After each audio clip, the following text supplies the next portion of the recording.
नमस्कार। जन उत्तराखंड में आप सभी का स्वागत है। मैं हूं प्रभात। सबसे पहले हेडलाइंस। दिवाली से पहले कर्मचारियों को मिलेगा वेतन। एसीएस आनंद वर्धन ने सभी विभागों को जारी किया आदेश। 30 अक्टूबर तक सैलरी और पेंशन देने के आदेश।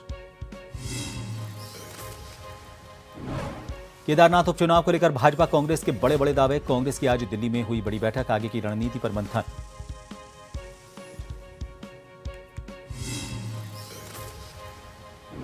दिवाली से पहले वन विभाग अलर्ट मोड पर। उल्लुओं की सुरक्षा के लिए कार्बेट टाइगर रिजर्व में बढ़ाई गश्त। तांत्रिक जादूटोना तंत्र मंत्र के लिए करते हैं उल्लुओं का शिकार। रामनगर में अवैध रूप से पटाखे बेचने वाले के खिलाफ अभियान चलाकर आतिशबाजी की जब्त। मिलावटखोरों के खिलाफ भी कार्रवाई।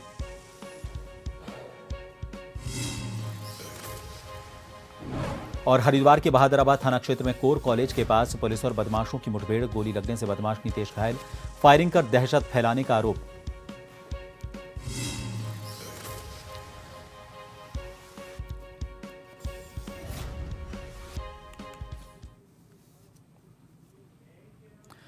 उत्तराखंड में राज्य कर्मचारियों को दिवाली से पहले वेतन और पेंशन का तोहफा दिया गया है। मुख्यमंत्री के निर्देश पर शासन द्वारा इसके आदेश भी जारी कर दिए गए हैं। इसके माध्यम से सभी विभागों को कहा गया है कि दिवाली से पहले सभी कर्मचारियों का वेतन और पूर्व कर्मचारियों की पेंशन दी जाए। मुख्यमंत्री पुष्कर सिंह धामी ने इस संबंध में अधिकारियों को आदेश देते हुए कर्मचारियों का वेतन और पेंशन देने के निर्देश दिए।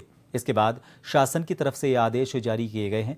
इस संबंध में अपर मुख्य सचिव आनंद वर्धन द्वारा सभी विभागाध्यक्षों, जिलाधिकारियों और निदेशक कोषागार, पेंशन और हकदारी को शासन आदेश जारी कर दिए गए हैं, जिसके लिए कहा गया है कि 31/10/2024 को दीपावली का त्यौहार है। ऐसे में सभी राज्य कर्मचारियों, सहायता प्राप्त शिक्षण और निकायों के कर्मियों को 30 अक्टूबर तक सैलरी का भुगतान कर दिया जाए।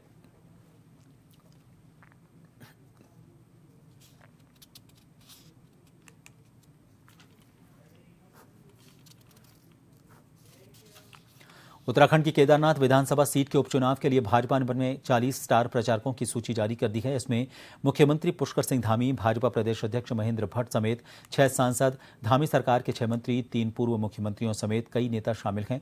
भाजपा के प्रदेश महामंत्री आदित्य कोठारी ने बताया कि जल्द ही स्टार प्रचारक केदारनाथ में पार्टी के प्रचार प्रसार के लिए जाएंगे। उनके कार्यक्रम निर्धारित किए जा रहे हैं। इसके अलावा उन्होंने बताया कि पार्टी जल्द ही प्रत्याशी का भी चयन कर लेगी। कांग्रेस की आज दिल्ली में बड़ी बैठक हुई।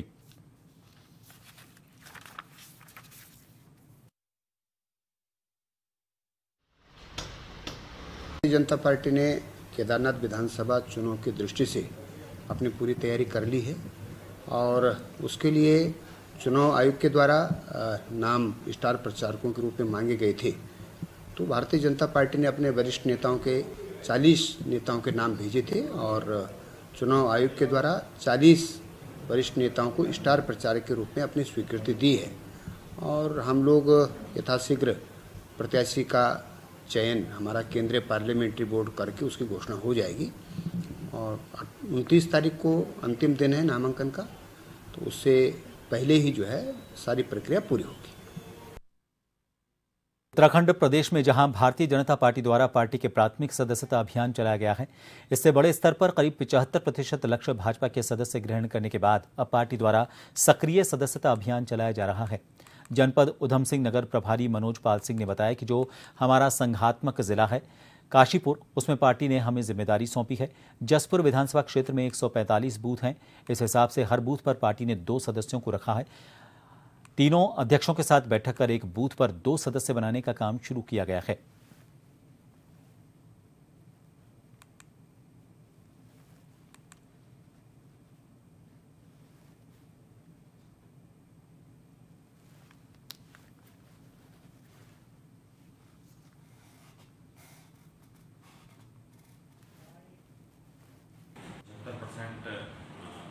से वो पूर्ण किया है। जो हमारा संगठनात्मक जिला है काशीपुर, अब प्राथमिक सदस्यता के बाद सक्रिय सदस्यता अभियान शुरू हो गया है। इसमें पार्टी ने मुझे जिम्मेदारी सौंपी है और जिसमें हमने हर विधानसभा वाइज एक हमारी पूरी टीम बनी है, जिसमें मेरे साथ 2 अपने वरिष्ठ नेता आदरणीय विकास गुप्ता जी और बग्गा जी को भी पार्टी ने साथ में रखा है। जसपुर विधानसभा में 145 बूथ हैं तो उस हिसाब से पार्टी ने हर बूथ पर 2 सक्रिय सदस्य बनाने का लक्ष्य रखा है और हमने अपने तीनों अध्यक्षों के साथ बैठक कर एक बूथ पर 2 सक्रिय सदस्य बनाने का काम शुरू कर दिया है। और नीचे भी हमारी जो टीम है, जो हमारे प्राथमिक सदस्य बने हैं, जो पार्टी के पदाधिकारी बनने वाले लोग हैं, उनको नीचे सक्रिय सदस्यता का फॉर्म उपलब्ध करा रहे हैं। उत्तराखंड केदारनाथ उपचुनाव की तारीखों का ऐलान हो चुका है। इस बीच उपचुनाव से ठीक पहले कांग्रेस और भाजपा में बगावत होती दिख रही है। कांग्रेस की बात करें तो प्रत्याशियों के पैनल को लेकर घमासान शुरू हो गया है। वरिष्ठ पर्यवेक्षक गणेश गोदियाल ने प्रत्याशियों का पैनल सीधे प्रदेश प्रभारी कुमारी सैलजा को भेजा। इस पर कांग्रेस प्रदेश अध्यक्ष करण माहरा ने कड़ी आपत्ति जताई। इससे साफ दिखाई दे रहा है कि कांग्रेस में कुछ भी ठीक नहीं चल रहा। इसको लेकर आज दिल्ली में अहम बैठक हुई।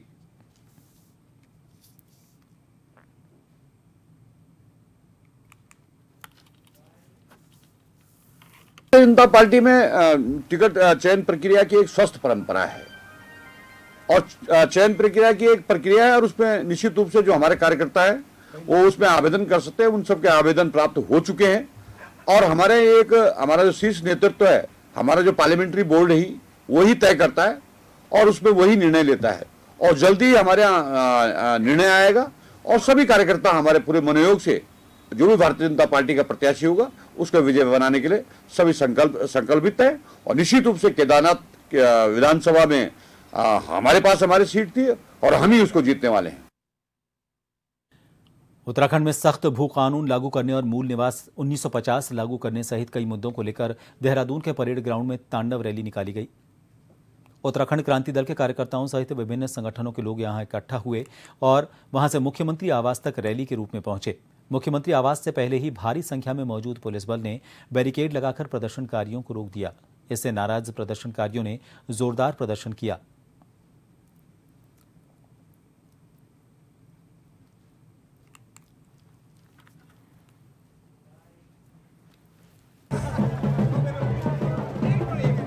देखिए, ये जो आज उत्तराखंड क्रांति दल द्वारा जो तांडव रैली का आयोजन किया जा रहा है, ये इन सरकारों के कान खोलने के लिए है, आंख खोलने के लिए है, क्योंकि ये सरकारें बैरी और अंधी हो गई है। राज्य बनने के बाद ये उस सत्ता के नशे में ऐसे चूर हो गए हैं, न इनको दिखाई दे रहा है न इनको सुनाई दे रहा है और भ्रष्टाचार करने की आदत पड़ गई इनको 24 सालों में। ये राज्य की जो कल्पना हमने की थी, यहाँ के लोगों का विकास होगा, यहाँ के लोगों को रोजगार मिलेगा, जल जंगल जमीन पे यहाँ के लोगों का कब्जा होगा, लेकिन 24 सालों में इन्होंने बर्बाद कर दिया इस उत्तराखंड की धरती को। ये पवित्र धरती है, शिव जी की धरती है, इसको इन्होंने जो है राक्षसों के रूप में जो है इन्होंने परिवर्तित कर दिया है। उत्तराखंड पर्यावरण एवं प्रदूषण नियंत्रण बोर्ड क्षेत्रीय कार्यालय ने नैनीताल, चंपावत सहित कई जिलों के होटल स्वामियों को नोटिस जारी किए हैं। इससे होटल स्वामियों में हड़कंप मच गया है। उत्तराखंड पर्यावरण एवं प्रदूषण नियंत्रण बोर्ड के क्षेत्रीय अधिकारी अनुराग नेगी ने बताया कि होटलों को आवेदन किए जाने के लिए चंपावत जिले के 49 होटल स्वामियों को नोटिस जारी किए गए हैं। इसके साथ ही नैनीताल जिले के खुरपाताल और सरियातल में 8 होटलों का निरीक्षण करवाया था, जिसमें 5 होटलों के विरुद्ध नोटिस जारी किए गए हैं। साथ ही एक होटल पर कार्यवाही के लिए बोर्ड मुख्यालय को रिपोर्ट भेजी गई है। क्षेत्र के अंतर्गत आने वाले सभी होटलों की जिलेवार रिपोर्ट बनाई जा रही है, जिसमें बिना सहमति के चलने वाले होटलों के विरुद्ध बोर्ड मुख्यालय को रिपोर्ट भेजी जाएगी, जिसके बाद अग्रिम कार्यवाही की जाएगी।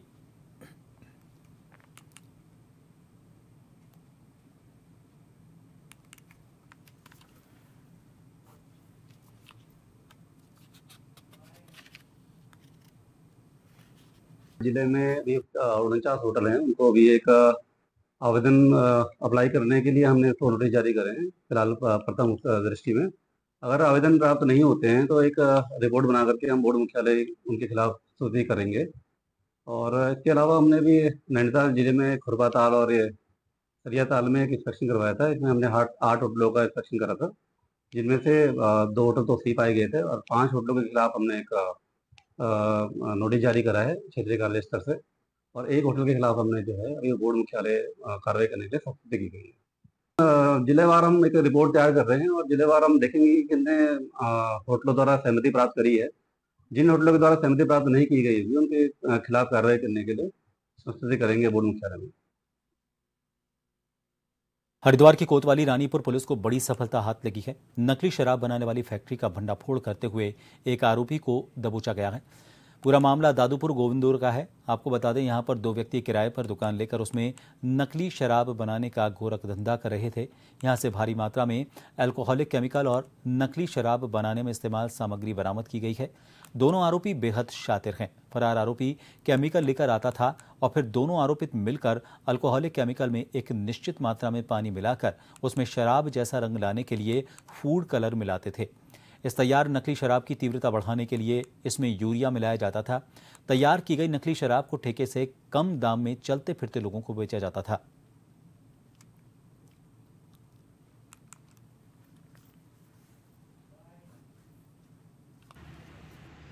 हमारे एसपी सिटी और एएसपी के साथ हमारे थाना रानीपुर की टीम ने एक प्रोएक्टिव पुलिसिंग के साथ गोविंदपुरी इलाके में दादूपुर गोविंदपुरी इलाके में एक व्यक्ति जो अनिल सिंह है, कानपुर का ये मुद्दा रहने वाला है और यहाँ पर ये एक नकली शराब बनाने का काम पिछले कुछ समय से कर रहा था। पुलिस को ये सूचना जब प्राप्त हुई, इसके पास से करीब 4 ड्रम नकली शराब, जिसका करीब 800 लीटर नकली शराब, साथ में जो उसका जो अल्कोहल का जो केमिकल है वो, और करीब 1000 जो सर हमारे रॉयल स्टैग के बॉटल्स और ढक्कन हमें इसमें प्राप्त हुए हैं और उनको पुलिस ने कब्जे में लिया है और ये व्यक्ति अभी पुलिस ने इसको हिरासत में लिया है। इसमें अन्य जो लोग हैं जो इस पूरी नेक्सस में जुड़े हैं उसके खिलाफ हम लोग कार्रवाई कर रहे हैं। और फिलहाल एक छोटे से ब्रेक के लिए यहाँ रुकेंगे। बने रहिए जन टीवी पर।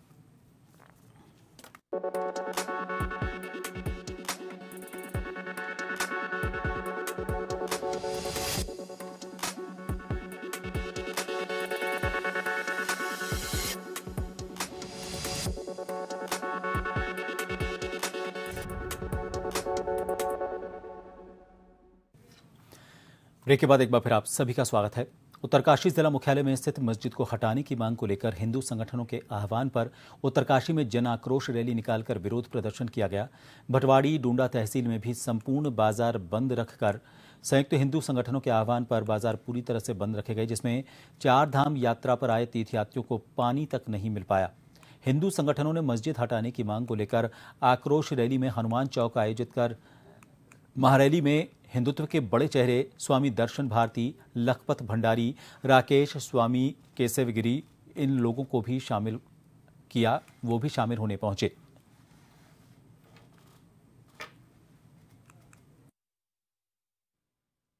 इसका मामला जो है ये समस्त जो हिंदू संगठन है इसमें हम सब लोगों ने आज जो ये अवैध मस्जिद भगवान काशी विश्वनाथ और भंडारेश्वर महादेव के ऊपर बनी हुई है, इसके ध्वस्तीकरण के लिए हम शासन और प्रशासन को एक हिंदू जनमानस की ताकत को दिखाकर उनको ये चेताना चाहते हैं कि अभी भी ये छोटी सी जो कुछ लोग हम आए हैं ना, ये सिर्फ एक हमारी अंगड़ाई है और अगर हमको शासन ने इस प्रकार से दबाओ और हमें दबाने की कोशिश की तो आगे बहुत बड़ी लड़ाई होने वाली है, क्योंकि हिंदू समाज जग चुका है। को विदित है आज उत्तरकाशी में 24 अक्टूबर को महाजन आक्रोश रैली है, जिसमें हमारे पूज्य स्वामी दर्शन भारती जी, राकेश उत्तराखंडी जी, लखपत भंडारी जी, स्वामी गिरी महाराज जी आए हैं। तो मेन क्या है कि उत्तरकाशी के अंदर एक मस्जिद है यहाँ पे जिसे बोलते हैं, तो इन्होंने अगर ये जमीन अपने मकान बनाने के लिए ली और तथा कुछ ये करके इसमें षड्यंत्र रच के इन्होंने क्या किया कि इस पे मस्जिद का निर्माण करवाया और जब मस्जिद का निर्माण कराया तो ये 1969 में ली गई है भूमि और 2005 में इसका दाखला चढ़ा है और 2 नाली इन्होंने वक्फ बोर्ड को भी दान, सुन्नी वक्फ बोर्ड को दान कर रखी है। तो यहाँ पे सुन्नी वक्फ बोर्ड कहाँ से आ गया? अगर वो सुन्नी वक्फ बोर्ड को अगर दान की तो 57 के बाद तो वक्फ बोर्ड ख़त्म है, उसकी प्रॉपर्टियाँ आज भी 1,21 करोड़ प्रॉपर्टी, 1,21,000 प्रॉपर्टी वक्फ बोर्ड के पास है, जिसमें 1,12,000 प्रॉपर्टी के कागज़ नहीं है। एक तो ये मुद्दा क्या है, ये अवैध मस्जिद का शासन प्रशासन इसका ध्वस्तीकरण करे। भारतीय मानव विज्ञान सर्वेक्षण उत्तर पश्चिम क्षेत्रीय केंद्र देहरादून में 1 अक्टूबर से 31 अक्टूबर तक चलाए जा रहे विशेष स्वच्छता अभियान 4 के तहत विकासनगर के ग्राम पंचायत शाहपुर कल्याणपुर स्थित शिवालिक अनुसूचित जनजाति आदर्श विद्यालय में देहरादून कार्यालय में स्वच्छता अभियान चलाया गया। इस अभियान में कार्यालय के सभी सदस्यों के सहयोग से स्वभाव स्वच्छता, संस्कार स्वच्छता और स्वच्छ भारत स्वस्थ भारत शीर्षक पर 2 नुक्कड़ नाटक का मंचन किया गया। साथ ही नारों के माध्यम से उपस्थित लोगों को जागरूक किया गया। कार्यक्रम में विद्यालय के छात्र छात्राओं द्वारा भाषण और कविता के माध्यम से स्वच्छता को लेकर अपने विचार पेश किए गए।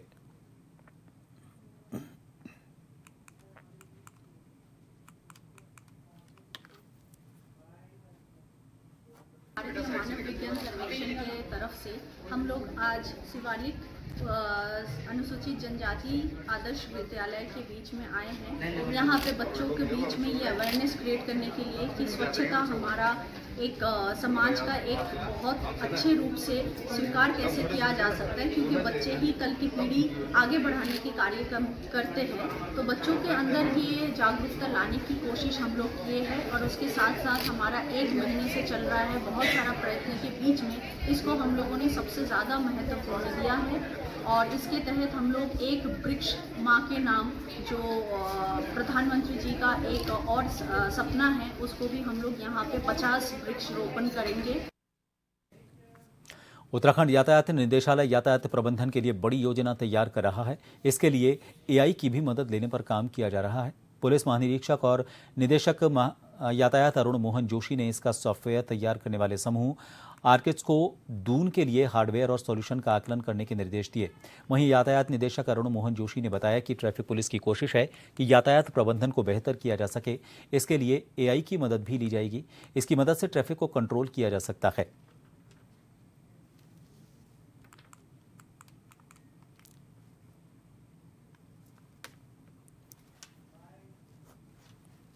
देखिए, मेन फोकस है जो ट्रैफिक को हम कैसे बेहतर कर सकते हैं। उसको बेहतर करने के लिए हम पे संसाधन क्या क्या हैं। संसाधन जो मैन पावर के टर्म्स में हमारे पास है। इसके अलावा जो इंफ्रास्ट्रक्चर है, रोड्स हैं, पार्किंग है, उनको एग्जामिन करना है। इसके अलावा जो टेक्नोलॉजी में जो भी बेहतर चीज़ें आ रही हैं, जो टूल्स आ रहे हैं, उनको कैसे और बेहतर तरीके से इस्तेमाल कर सकते हैं। इन सबको साथ में लेकर के क्या बेस्ट पॉसिबल प्लान हो सकता है, वो हम लोग तैयार करना चाहते हैं। नारसन ब्लॉक के गांव नाथूखेड़ी में पिछले कई साल से बदहाल पड़ी सड़क को लेकर रुड़की तहसील प्रशासन की तरफ से सुनीता ने गांव में पहुंचकर अव्यस्त पड़े रास्ते का निरीक्षण किया और उसे जल्द ही बनवाने की बात कही। सुनीता के अनुसार उन्होंने रास्ते का पूरा जायजा लिया और जॉइंट मजिस्ट्रेट को जांच सौंप दी है।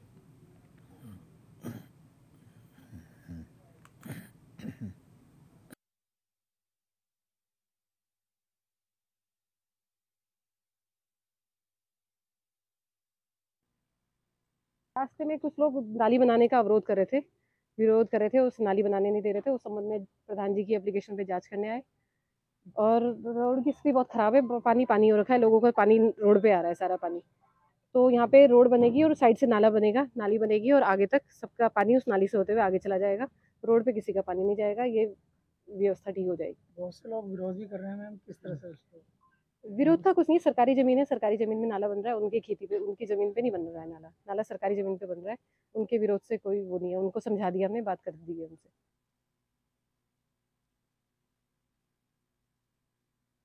हरिद्वार जिले के रोशनाबाद स्थित आपदा प्रबंधन हॉल में बैठक हुई। इस बैठक में सामाजिक न्याय एवं अधिकारिता मंत्रालय की सेंट्रल मॉनिटरिंग कमेटी के सदस्य भगवत प्रसाद मकवाना ने मैनुअल स्कैवेंजर्स एक्ट पर चर्चा करते हुए विभागीय अधिकारियों को निर्देश दिए कि वो इस एक्ट का पूरा अध्ययन कर पात्र व्यक्तियों को मिलने वाली सरकारी लाभ को तुरंत पहुंचाएं। भगवत प्रसाद मकवाना ने जानकारी दी कि सेफ्टी टैंक की सफाई के दौरान होने वाली दुर्घटनाओं में मुआवजे की राशि को 10 लाख से बढ़ाकर 30 लाख रुपए कर दिया गया है। यह फैसला सरकार ने सुरक्षा को और मजबूत करने के लिए किया है। बैठक में MNA वरुण चौधरी और अपर जिलाधिकारी PL शाह भी मौजूद रहे।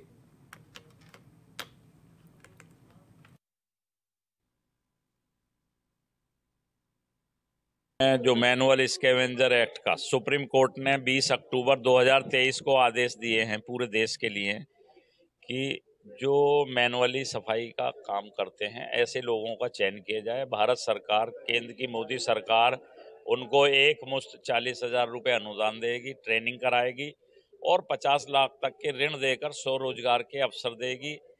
उनके शिक्षित बच्चों के लिए 10 लाख तक का ऋण जो है भारत में हायर एजुकेशन के लिए, और भारत से बाहर भी 20 लाख तक का ऋण जो है दिए जाने का मोदी सरकार सराहनीय कार्य कर रही है। चंपावत एसपी अजय गणपति के निर्देश पर जनपद में नशे के खिलाफ चलाए जा रहे अभियान के तहत लोहाघाट में 324 ग्राम अवैध चरस के साथ एक तस्कर को गिरफ्तार किया गया। पुलिस टीम के द्वारा धारचूला से देहरादून को जा रही कार को रोककर तलाशी ली गई। तलाशी में पुलिस को वाहन चालक के पास से 324 ग्राम अवैध चरस बरामद हुई, जिस पर पुलिस ने कार्रवाई करते हुए वाहन चालक को गिरफ्तार कर लिया है।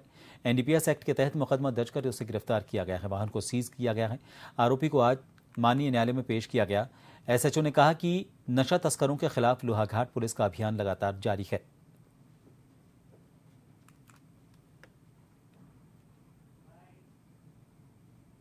पुलिस अधीक्षक महोदय चंपावत के निर्देशन में हमारी टीम बनी हुई है। इसमें जो है एसएसआई श्री चेतन सिंह रावत, एसआई कुंदन सिंह बोरा और constable Sunil, head constable Sanjay Joshi को इसमें टीम में नियुक्त किया है। और वाहन चेकिंग के दौरान सडनली जो है दिनांक 23/10/24 को समय 4:30 बजे करीब 324 ग्राम की चरस के साथ में एक अभियुक्त कपिल सन ऑफ मदन सिंह निवासी कालिका थाना धारचूला को गिरफ्तार किया गया है। उनके विरुद्ध अभियोग पंजीकृत किया गया है एनडीपीएस की धाराओं में तथा उन्हें माननीय न्यायालय पेश किया जा रहा है। इन्हें क्लियर चेतावनी है, अपने कार्य से भागा जाए, अपने इसको कृत्य से भागा जाए, नहीं तो इनके खिलाफ लगातार कार्रवाई जारी रहेगी। खबरों के साथ फिलहाल के लिए इस बुलेटिन में इतना ही। नमस्कार।